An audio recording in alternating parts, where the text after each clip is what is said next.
अगर आप भी चाहते हैं बिट्टू मलंगिया इंटरटेनमेंट का ऑडियो वीडियो सबसे पहले आप तक पहुंचे, तो लाल बटन को दबाकर चैनल को सब्सक्राइब करें और बेल आइकन दबाना ना भूलें।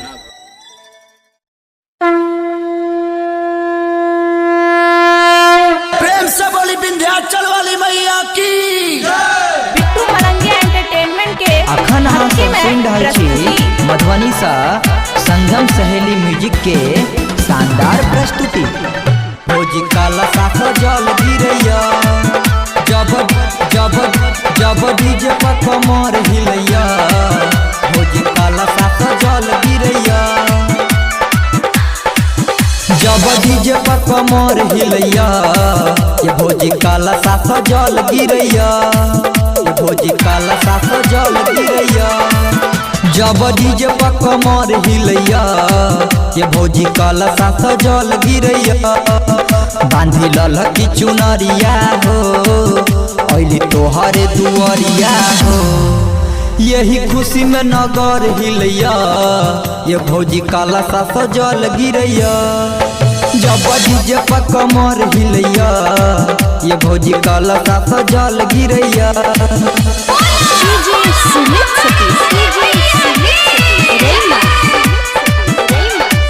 अखन अहाँ सब सुन रहल छी मधुबनी सा संगम सहेली म्यूजिक के शानदार प्रस्तुति। DJ Bittu Malangiya, DJ Bittu Malangiya, Madhubani.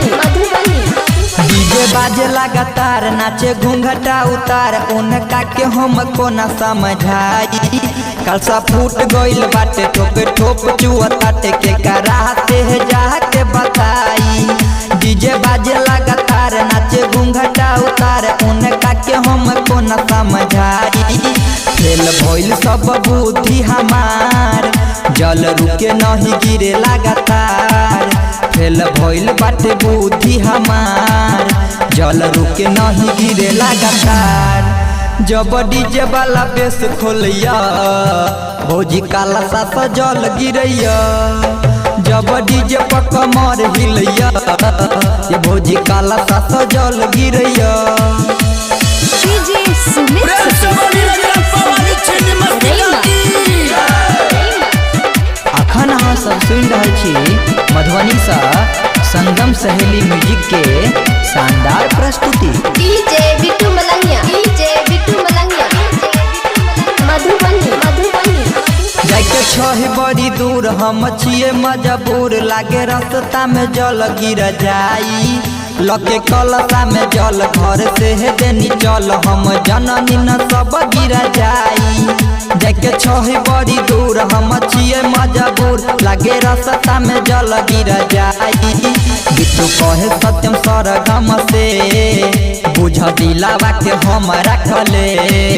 बिट्टू कहे सत्यम सरवन से, बुझ दिलावा के हम रखले। आतिश बात ने हमर बुझैया, भोजी काला साथ जल गिरैया। जब डीजे पर कमर हिलैया, ये भोजी काला साथ जल गिरैया। Presented by Bittu Malangiya Entertainment.